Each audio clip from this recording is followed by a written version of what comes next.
কৃষ্ণা। অর্জুন যখনই কোনো সংকটজনক পরিস্থিতিতে পড়েছেন, তখনই তেনার পাশে ভগবান শ্রীকৃষ্ণ উপস্থিত ছিলেন।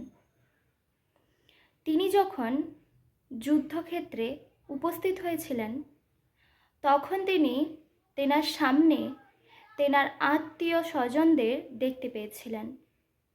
তখন তিনি যুদ্ধ করবে না বলে মনস্থির করছিলেন। আর তখন ভগবান শ্রীকৃষ্ণ তেনাকে বুঝিয়েছিলেন যে কোনটি ঠিক আর কোনটি ভুল। অর্জুন যখনই কোনো বিপদে পড়েছে, তখনই ভগবান শ্রীকৃষ্ণকে পাশে পেয়েছেন। অর্জুনকে ভগবান সবসময় সঠিক পথ দেখিয়েছিলেন। যখন তিনি যুদ্ধক্ষেত্রে উপস্থিত হয়েছিলেন, তখনও কিন্তু ভগবান রথের সারথি হিসাবে অর্জুনকে সঠিক পথ দেখিয়েছিলেন। কিন্তু আমরাও তো প্রতিনিয়ত যুদ্ধ করে চলছি নিজেদের সাথে, এই মায়ার সাথে।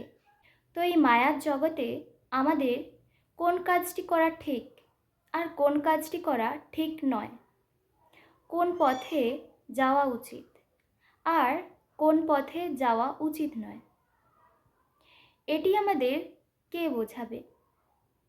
ভগবান তো তেনার ধাম গোলক বৃন্দাবনে গেছেন, তিনি সেখানে লীলাবিলাস করছেন। অর্জুন তো সর্বদা ভগবানকে সাথে পেয়েছেন। ভগবান সর্বদা অর্জুনকে সঠিক পথ দেখিয়েছেন।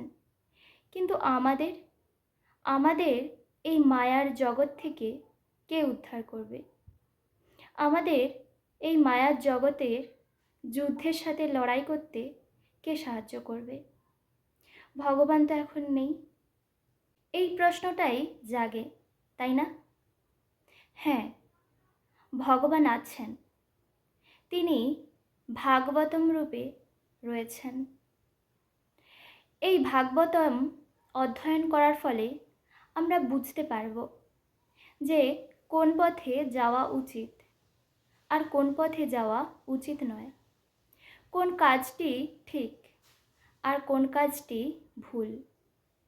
তাই সকলেই ভাগবতম অধ্যয়ন করুন আর নিজের জীবনকে সুন্দর করে তুলুন।